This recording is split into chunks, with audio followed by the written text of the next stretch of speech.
반갑습니다. 오랜만에 뵙습니다. 월요일날 보통 제가 매매 전세 전국 시장 상황을 제가 말씀을 드리는데요. 저번 주에 추석이라 가지고 국민은행도 쉬었더라고요. 그래서 데이터가 안 올라와가지고 말씀을 못 드리고 동영상도 못 찍었습니다. 분위기야 뭐 다들 알고 계시니까 한 주 건너뛰어도 크게 문제는 없는데요. 뭔가 올리긴 올려야 되는데, 바빠서요. 요즘 뭐 너무 바빠가지고 정신이 없습니다. 이것저것 준비하는 것도 있고 이러다 보니까. 이제는 이제 뭐 반팔을 이제 그만 입어야 될 시기가 계속 오고 있는 것 같습니다. 그렇게 여름에 날씨가 덥더니만 어째 이렇게 또 세월이 이렇게 또 갑니다. 오늘은 이제 질문들 이제 여러 뭐 채팅방도 그렇고 질문들이 많이 들어오시는데요. 채팅방 유료 채팅방인데 한 달에 2만 원입니다. 근데 지금 사람들 이제 매달 한 달씩 끊어요. 그러다 보니까 지금도 많이 문의가 들어오는데 미리미리 접수하세요. 못 들어와요. 질문들이 이렇게 많이 올라오면서, 오전에도 지금, 재개발 이제 감정평가를 안 나온 곳은 어떻게 감정평가를 하는가에 대해서 제가 이제 말씀을 드렸어요. 감정평가가 나온 곳은 그냥 뭐 프리미엄 플러스에서 그 프리미엄이 적정하냐, 적정하지 않느냐가 문제가 되지만, 그것만 판단하면 되지만, 감정평가 전인 곳들의 재개발 구역을 또는 재건축 구역을 이렇게 답사를 하면 멘붕 오죠. 초보자분들은 도대체 뭔 소리야 이래가지고 안드로메다 분명히 한국말 하는데 안드로메다 막 언어로 들리고 그렇습니다. 그 내용에 대해서 오늘 아침에 이야기를 했습니다. 이런저런한 이제 질문들 중에서 제가 저 혼자 이렇게 떠드는 것은 한계가 있죠. 이렇게 많은 분들이 질문을 주시고 또 거기에 대한 대답을 제가 답변을 드리면서 요거는 좀 말씀을 드려야 되겠다 이런저런 이야기들이 어떤 컨텐츠 내지는 아이템들이 생겨납니다.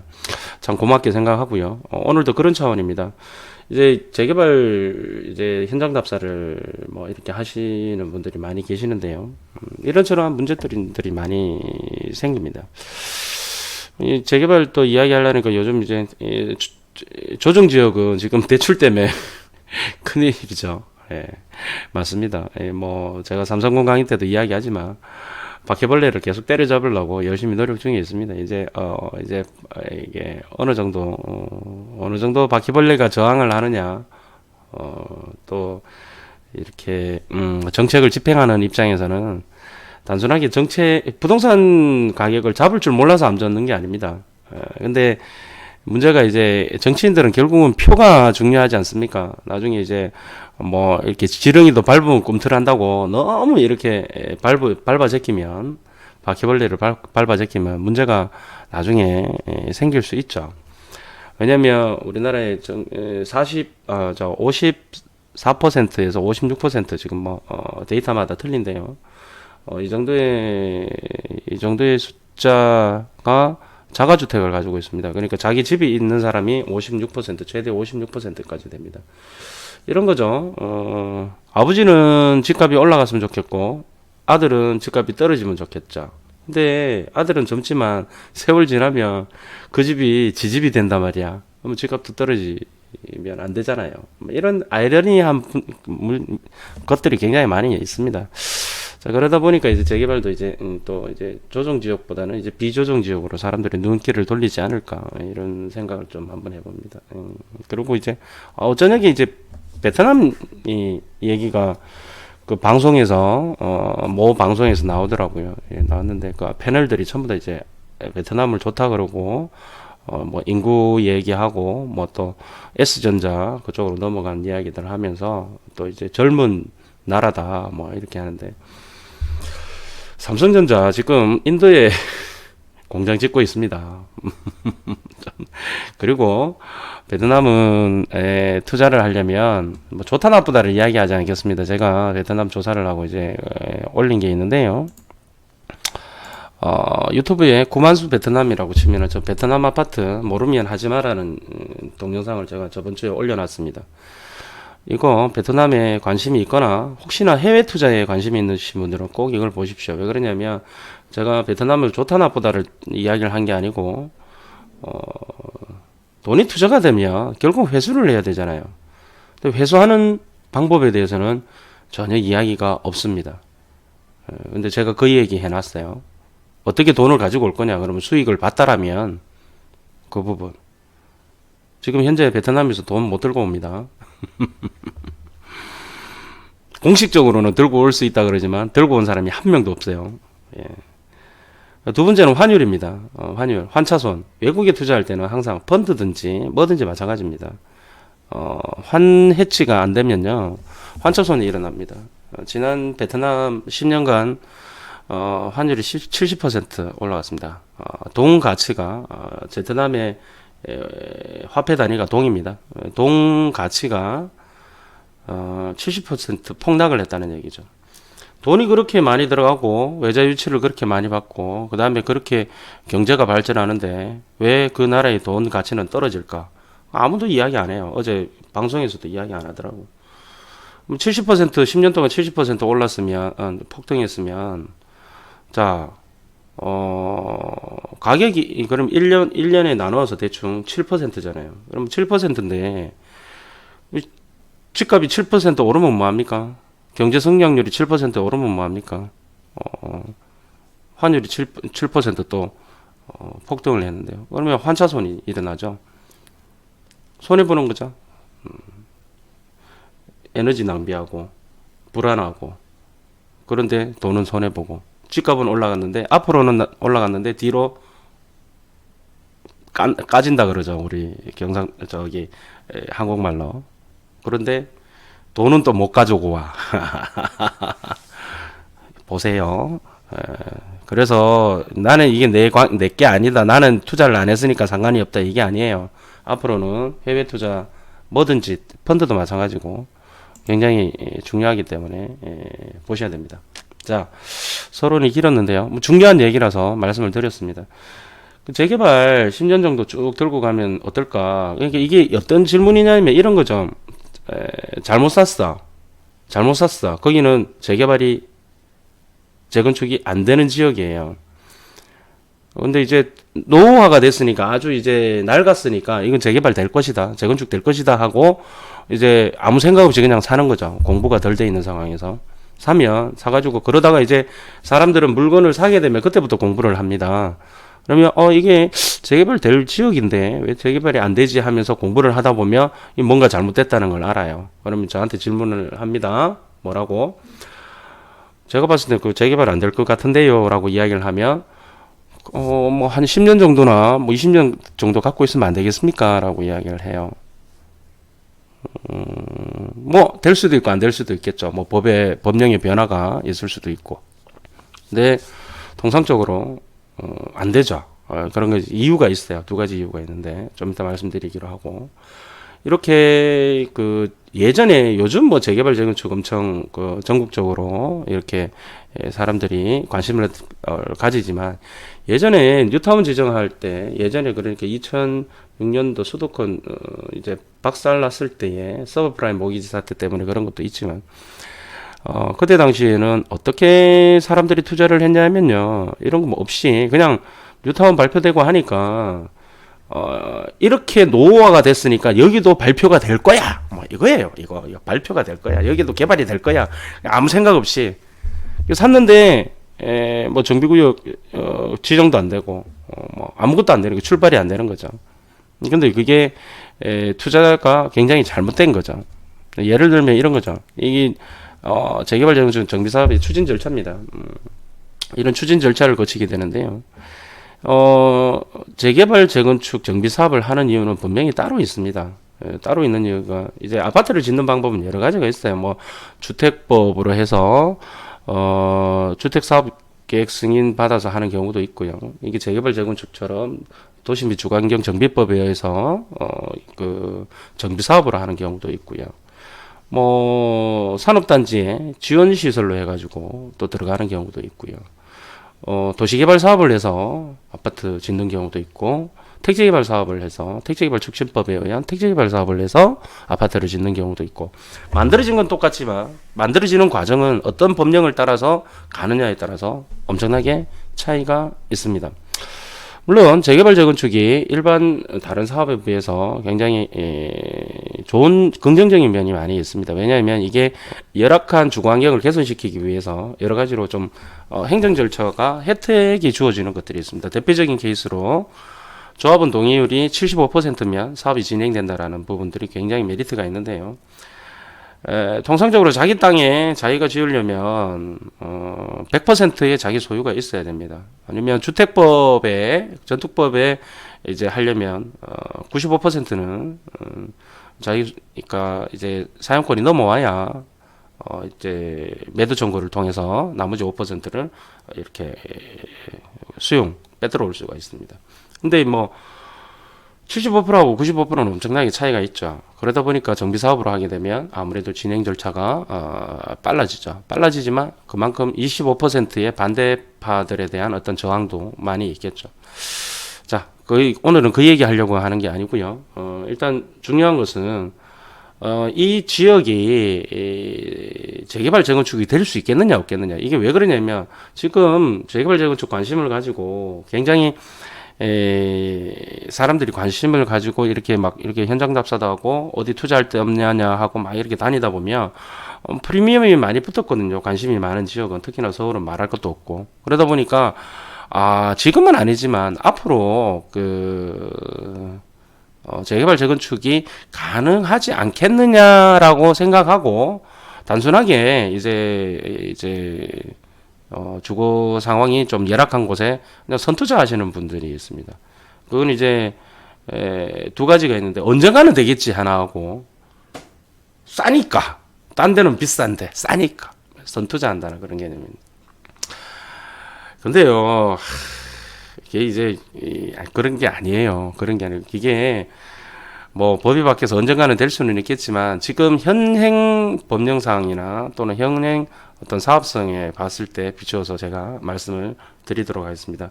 투자는 항상 기회비용을 가장 낮추는 것, 확률적으로 이 투자금을 회수하는 데 있어서 아주 좋은, 즉 투자금을 회수한다는 의미는 가격이 많이 상승해서 그 다음에 이제 좋은 수익을 누린다 어떤 그런 측면을 봤을 때에 기회비용을 줄이고 그 다음에 이제 수익을 누릴 수 있는 곳을 찾는 것이 그 투자의 본질이라며 결국은 그것은 확률 게임이 될 수밖에 없습니다. 근데 확률이 떨어지는 것을 투자를 해서 이제 물어봤는데 저 같은 사람한테 이제 전문가들한테 물어보면 이제 올바른 답이 자기가 원하는 답이 안 나오잖아요. 그러면 이제 나를 설득하는 거야. 뭐 이건 이래서 먹고 뭐 저래서 좋고 뭐 10년 있으면 되지 않겠습니까? 오늘 그 얘기 좀 해보려고 하는데요. 자, 그래도 오래 가지고 있으면 재개발, 재건축 안 되겠어요? 라는 질문입니다. 이해는 갑니다. 충분히. 왜냐면 본인이 어찌됐든 판단해서 산 건데, 야, 니가 뭔데, 되니 안 되니 하냐. 라고 이렇게 이야기합니다. 니가 전문가면 전문가지, 왜 니가 국토부 장관이라도 되고 서울시장이라도 되고 부산시장이라도 되냐 왜 네가 되니 안 되니 그러냐라고 속으로는 생각하시겠죠. 겉으로는 이야기 안 하겠지만 사실 그 정비 사업은 오래됐다고 해서 되는 게 아닙니다. 기본적으로 왜 그러냐면 제가 아까 말씀드렸죠. 아파트를 짓는 방법은 여러 가지가 있는데 그러한 법령 중에서도 가장 어떤 혜택을 주는 법령이 도시 및 주거환경 정비법상으로 이제 아파트를 짓는 것입니다. 자, 그렇다면 재개발, 우리가 말하는 재개발은 이런 겁니다. 도시 및 주거환경 정비법상의 재개발입니다.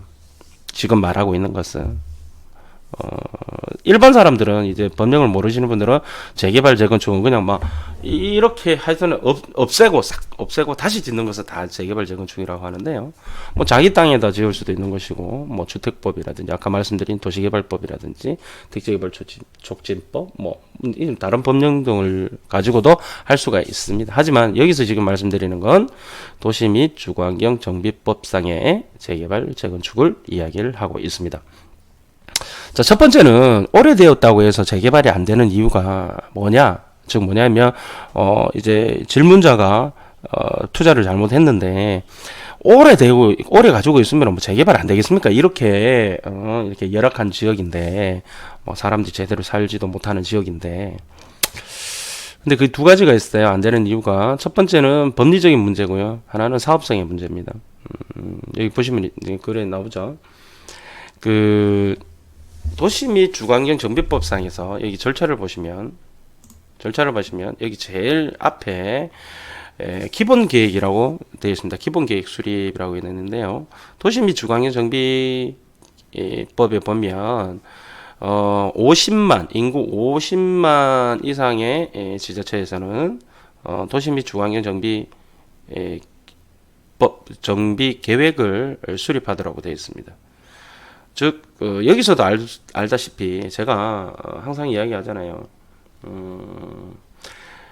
인구 100만 있는 이상의 그 생활 권역 말고는 쳐다보지 말라고 하는 이유가 여기서도 나옵니다. 여기는 인구 50만이지만 50만 이상 넘어가지 않으면 재개발 재건축 이런 거 할 뭐 가치가 없다기보다는 있잖아요. 이쪽은 사업성의 부분이에요. 안 돼요. 안 돼. 그러다 보니까 법령 자체에서도 인구 50만 이상 되는 데에 도시민기 주거환경 정비 기본 계획을 수립하라고 되어 있는 이유가 바로 그런 것입니다.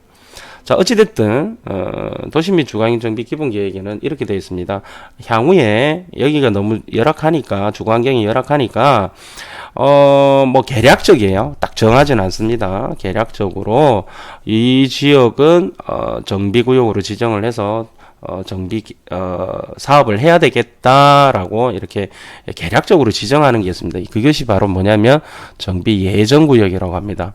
제 전화번호 이 위에 있죠. 제 전화번호 못 찾겠다는 분들 계시는데 요 위에 있습니다. 010-3599-1450입니다. 예.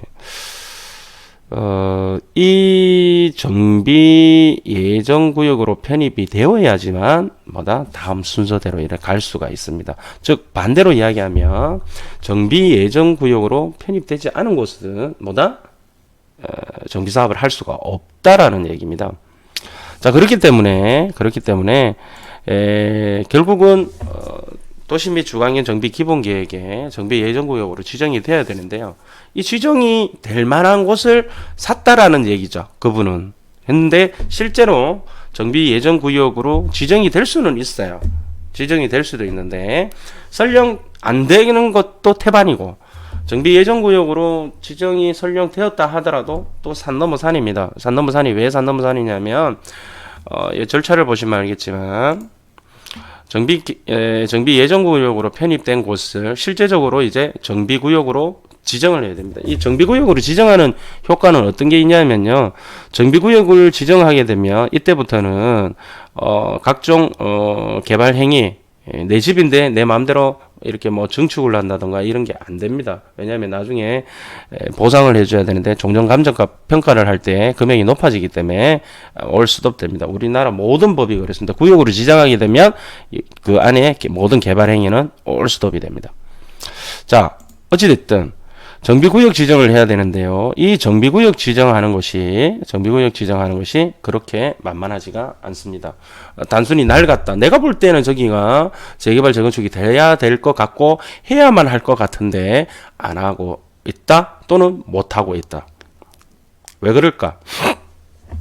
정비 예정구역으로 지정을 한 다음에 계략적으로 그 다음에 이제 정비 구역으로 지정을 해서 실제적으로 사업이 진행이 돼야 되는데요.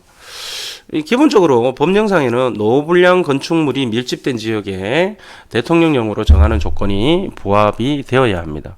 여기 나와 있죠. 근데 이제 이게 애매모호하게 되는데요. 실제적으로 이제 세부적으로 들어가 보게 되면요. 재개발만 이야기 한번 해보겠습니다. 재개발은 면적이 10,000제곱미터 이상이 돼야 되고요. 또 과소 필지가 40% 이상이 돼야 됩니다. 그 해당 구역에. 그다음에 주택 접도율이 40% 이하, 호수 밀도가 60% 이상이 돼야 됩니다. 뭔 얘기인지 모르겠죠. 간단하게 해서 사람이 제대로 살지 못할 정도로 열악해야 된다는 얘기입니다. 이 앞에 이제 재개발 말고 이제 주거환경 개선 사업이라는 게 있는데요. 뭐 걔는 얘보다 더 열악합니다. 그러니까 이제 조합 방식이 아니라 거의 대부분 공공에서 이렇게 추진을 하죠. 일단 그거는 제끼겠습니다. 재개발에 관심이 제일 많으니까요. 재건축은 돈이 많이 들잖아. 이거 보통 사람들은 재개발이 가장 이제 관심을 가지죠. 자, 면적이 일단 10,000제곱미터 이상이 되어야 됩니다. 아무리 열악하더라도 그 면적이 그 부분만 열악해요. 그 부분만 열악하고 옆에는 또 괜찮다 이러면 안 된다라는 거죠. 10,000제곱미터 이상의 일정 규모가 이상이 되어야 된다라는 뜻이고, 그다음에 과소필지가 있습니다. 과소필지는 뭐냐면 이런 거죠. 일단 이 뜻 보면은 뭔가 과하게 작다라는 뜻이겠죠. 그러니까 이제 뭐 이런 여러 가지가 있습니다. 그 이제 과소필지는 예를 들어서 자기 그 한 필지 가지고는 A라는 분이 주인인데, 그 A라는 분이 그 한 필지 갖고는 도저히 자기 혼자서 어떻게 개발을 할 수 없는, 집을 못 짓는 그런 것들. 그다음에 이제 모양이 희한해. 모양이 막 이상하게 뭐 이렇게 뭐 별표 모양이라든지 막 이렇게 표창 이렇게 그 뭡니까 그 호주의 그 뭐 부메랑 모양이라든지 뭐 이러면 집을 제대로 못 짓겠죠. 그러니까 그런 것들. 그다음에 이제 길쭉한 것들 막 이렇게 막 연필 모양으로 길쭉하다든가 이런 것들. 옛날에는 그런 것들이 옛날 이제 재개발 구역을 할 만한 곳들은 그런 데가 많죠. 열악한 곳은. 그런 필지수들이 자기 혼자서 스스로 개발 행위를 할 수 없는, 그리고 면적도 90제곱미터 이상 정도 되죠. 서울은. 그리고 부산은 60제곱미터가 됩니다. 자, 그러면 이런 곳들, 그 다음에 이제, 그런 것들이 40% 이상이 돼야 돼요. 뭐, 필지가 100개면 40필지가 못 쓰는 땅이 되어야 된다는 거죠. 그 다음에 두 번째, 주택, 이거는 다 틀립니다. 이제 조례마다 조금씩 틀립니다. 그 지역마다. 그 다음에 이제 주택 접도율 같은 경우에는 이제 40% 이하가 돼야 된답니다. 주택 접도율입니다. 접하다, 도로를 접하다. 주택이 도로를 접하는 비율. 그러니까 이제 여기에서는 4m 이상의 도로가 되는데요. 4m 이상이 예전에는 뭐 지금처럼 건축법이 그렇게 강화가 되지 않고 건축법상의 도로를 물고 있지 않더라도 예전에는 막 이렇게 때려 지은 것들이 있습니다. 또는 무거들도 많이 있고요. 얘네들이 도로를 물고 있는 집들이 40% 이하가 돼야 된다. 즉 뭐냐면 도로를 물고 있지 않는, 다 4m 이상의 도로를 물고 있지 않는 집들이 40%가 돼서 차도 못 들어가고, 뭐 소방차도 못 들어가고, 경찰차도 못 들어가고, 뭐 이런 것들, 자기 차도 못 들어가고, 그래갖고 주차 문제 가지고 막 멱살 잡고 하는 그런 동네들.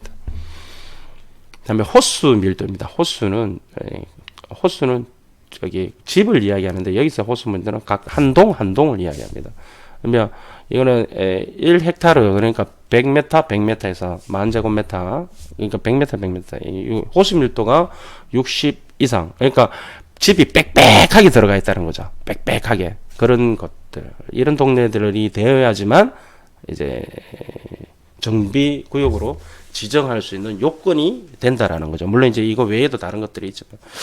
근데 여기서 가장 문제가 되는 건 뭐냐면, 정비구역, 아까 전에 제가 말씀드렸죠. 정비구역을 지정을 하게 되면 이때부터 개발 행위가 모든 게 그 안에는 올 스톱이 됩니다. 못합니다. 자, 그런데 그 전에 기본계획을 수립을 하고, 도심비 주거환경 정비 기본계획을 수립하고, 그 안에 이제 정비 예정구역으로 편입됐을 이 당시에는 아무런 행위 제한이 없습니다. 행위 제한이 없으니까, 뭐 개발이 가능하죠. 개발이 가능한데 중간중간 이제 아까 전에 말씀드린 대로 도로를 물고 있는 곳들 또는 이제 단독주택 큰 것들이 있는 곳에서는 야, 나 그냥 단독주택 허물고 빌라 지을래. 다세대 주택이죠. 다세대 주택 지어서 뭐 임대를 받든지 아니면 원룸을 지어서 이제 월세를 받든지 다세대 주택을 지어서 분양을 하든지 해서 수익을 극대화하겠다라는 사람들이 생길 거다 말이죠. 또는 뭐 찌그러진 아까 전에 뭐 제가 호수밀도 60이라고 했지만 빽빽하게 있지만 앞에 도로 물고 있는 땅이 있다라면 그 뒤에 땅을 이제 이렇게 사 넣죠. 편입을 시켜서 다세대 올릴 수도 있고요. 자, 그런 것들이 행해져 버리면 그런 것들이 많이 행해지죠. 정비구역이 해제된 곳들, 뭐 장이도 그렇고 저기 방안유탄도 마찬가지고 이렇게 정비구역 해제된 데들은 오히려 가격이 더 올라가죠. 단독주택 큰 것들. 그거하고 맥락이 똑같습니다. 자, 이런 것들이 계속적으로 이루어지게 되면 어떻게 되냐면 이제 정비구역으로 지정할 수 있는 요건이 계속 멀어지는 거죠. 안 되는 거죠. 새 집들이 노후불량 주택이 생겨야 되는데 노후불량 주택이 못 생기게 되는 거죠. 자, 그래서 지지부진하게 되면 뭐 동의율 이제 정비 예정 구역으로 잡혀 있는지 잡혀 있지 않는지도 일반 사람들은 사실은 모르잖아요. 이런 상황들이 벌어지면, 왜냐하면 시장 상황이 좋아지고 하다 보면 분양하면 돈도 잘 되고 돈이 되고 하니까 업자분들이 가셔가지고 이런 일들을 하고 또 본인이 또 그렇게 하는 경우도 있고요, 스스로. 자, 그러면 이렇게 법리적인 문제에서는 이제 재개발이 되는 경우가 멀어지는 상황입니다. 그래서 아무리 오래 들고 있다고 해서, 왜냐면 오래 들고 있어서 그쪽이 재개발이 되려면 개발이 일어나면 안 돼요. 뭐 다세대 이런 거 꼬마 빌딩 이런 거 지어지면 안 돼요. 무조건 그대로 정지 상태로 있어야 돼요. 그 동네가 이 조건에 맞아질 때까지.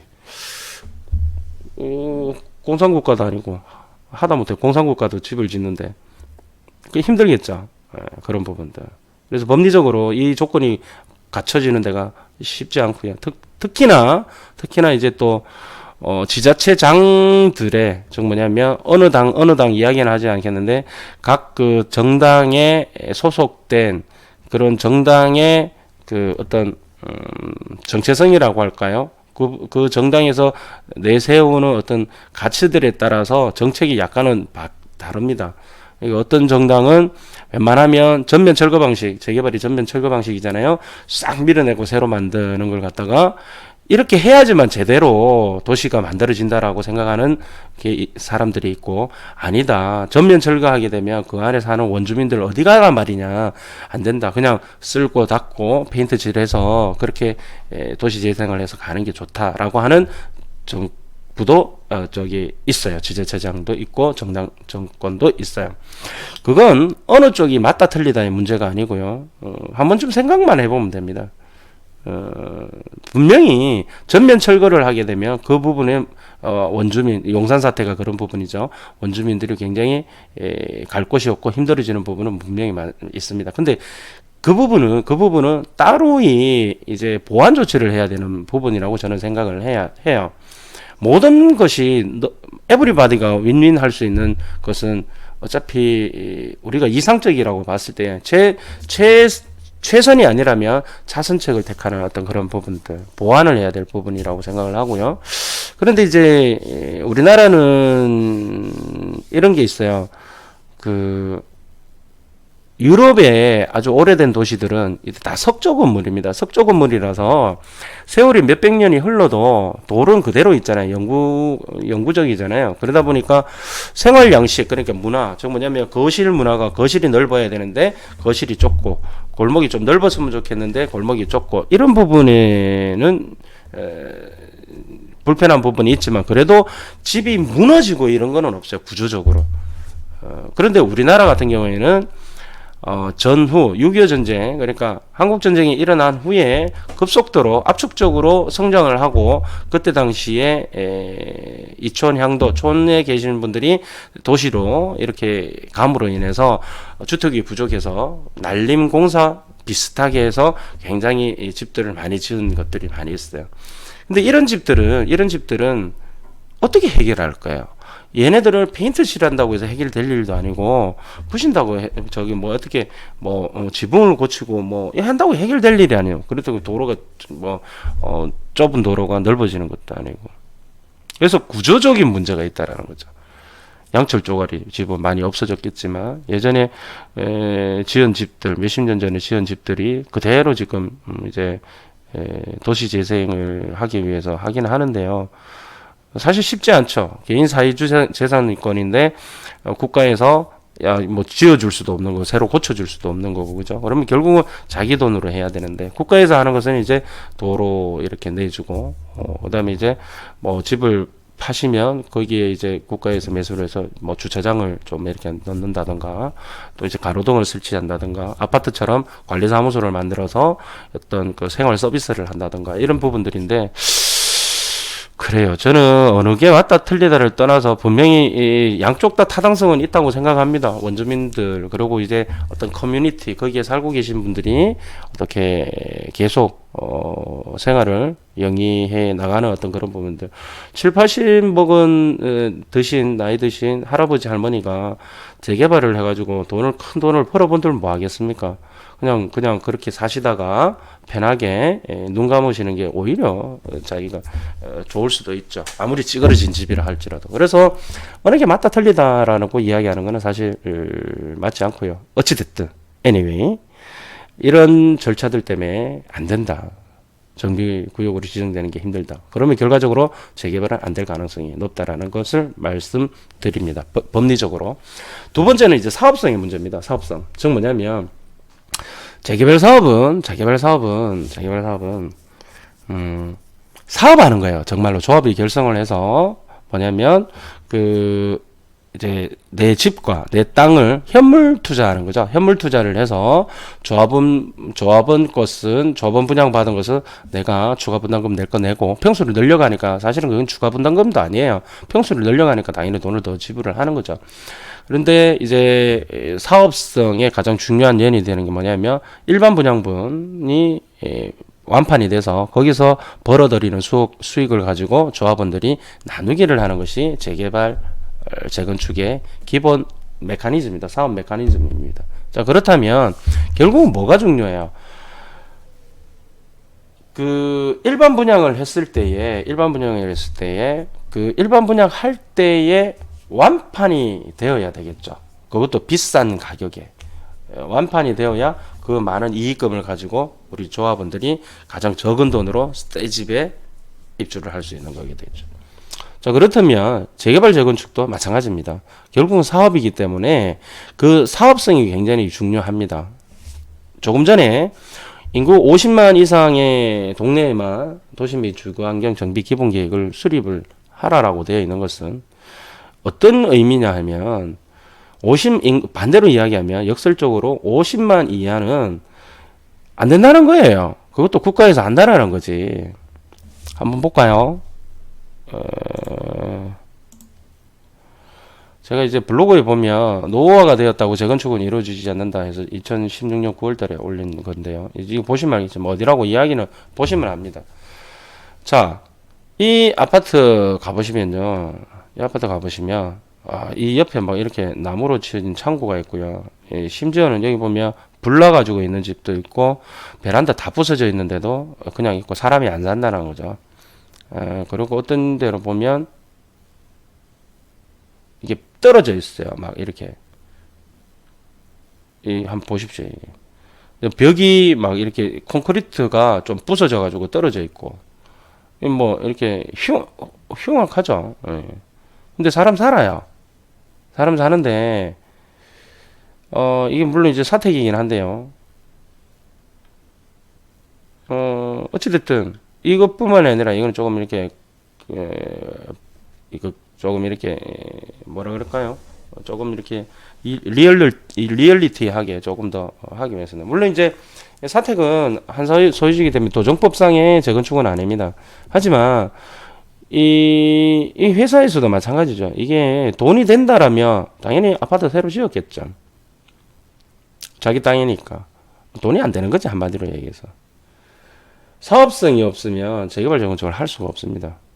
왜? 자기 생돈 다 들여서 해야 되기 때문에. 결과적으로 두 가지가 되는데요. 일반 분양할 때 시장이 완전히 활성화가 되어서 진짜 물 들어올 때 노져라 해라 디어 해가지고 막 이렇게 일반 분양을 비싼 가격에 묻지마 투자들이 막 몰려올 때 이렇게 왕창 가격을 높여서 받을 수 있는 시기를 타던가 아니면 그 사이트 로케이션이 원체 좋은 거야. 원체 좋아서 그 자리에 뭐 그런 거 있지 않습니까? 이 자리는 분양만 하면 무조건 된다, 완판된다라고 하는 정말 입지가 좋은 곳들. 이런 부분들이 돼줘야 되겠죠. 그런데 이제 두 가지가 합쳐지는 거예요. 정말 여기는 무조건 완판되는 지역이 적으로 굉장히 좋은데 시장 상황까지 좋아진 상황이야. 그러면 그 사업장은 대박이겠죠. 반대로 위치가 여기는 아무리 시장 상황이 좋아도 안 되는 자리야. 이러면 어떻게 됐습니까? 그 집이 썩어 문드러져서 넘어가고 재개발 구역이 집들이 엉망진창이 되더라도 어떻게 돼요? 그 지역은 절대 가격이 재개발을 할 수가 없을 겁니다. 그럴 수밖에 없죠. 상식적으로 우리가 생각해 보자고요. 돈 안 되는데 누가 하겠습니까? 이런 데들 아무리 이게 막 집이 넘어가고 부서지고 하더라도 결과적으로 사업성이 없으면 안 되는 거죠. 안 그래도 돈이 좀 부족하신 분들인데 자기 돈 들여서 뭐 현대처럼 1대1 재건축 하겠습니까? 압구정동처럼. 그래 안 되지. 압구정동은 1대1 재건축 하겠다라는 것은 에이씨 정부에서 하도 지랄하니까 에이씨 야 우리끼리 간다 어떻게 할 거야? 재건축은 이제 민간 사업으로 보기 때문에 페널티가 상당히 많죠. 이에 반해서 재개발은 공공사업의 성격을 가지고 있습니다. 그래서 재건축 같은 경우에는 이제 매도 청구가 가능하고 재개발은 수용을 하는 이유가 바로 그 부분입니다. 빼들어올 때 남의 거 빼들어올 때 비동의자들. 자 정리할게요. 그냥 쭉 들고 가면 재개발 될까요? 라는 질문에 대해서 오늘 답변을 드렸는데요. 제가 말씀드리죠. 항상 강의 때 그런 얘기 하죠. 안 될 가능성이 높을 수도 있어요. 될 수도 있고 안 될 수도 있는데, 제가 이야기했잖아요. 조금 전에. 스톱되어 있어야 돼요. 새로 집들이 지어지면 안 돼요. 노후불량 건축물이 계속 늘어나야 되니까. 재건축 같은 경우는 연한도 있어야 되고 다 부서진다고 해서 해결될 일도 아니고 또 그거는 법리적인 문제고요. 사업성의 문제. 즉 아무리 낡고 아무리 다 뭐 엉망진창이 되더라도 벽이 떨어져 나가고 집이 불이 나는 데가 뭐 그대로 있어도 재개발 재건축 안 됩니다. 왜? 사업성이 없으면. 그래서 군 단위의 집들이 아무리 부서지도 그냥 폐가시키죠. 폐가죠. 결국은 뭐다? 도심지, 인구가 많은 곳, 도심지 한복판에 주변에 기반시설은 잘 되어 있는데 이 집 자체만 문제가 있는 동네들. 그런 데가 결과적으로 재개발, 재건축이 될 수밖에 없더라. 그런데 거기에서도 이제 여러 가지 법리적인 문제와 또 사업성의 문제는 분명히 적합하게 나와야지만 재건축이 가능하다. 그러니까 붙들고 10년 있으면 되겠습니까? 라고 하는 것은 참 기회비용의 손실이고 또 확률적으로 투자라는 게임의 그 확률이 굉장히 낮은 곳에 초이스를 하고 있고 고슴도치도 지 새끼는 귀엽다고 내 거야 내 물건이 귀여워 하는 거하고 같은 말입니다. 자 오늘은 여기까지 하겠습니다. 감사합니다.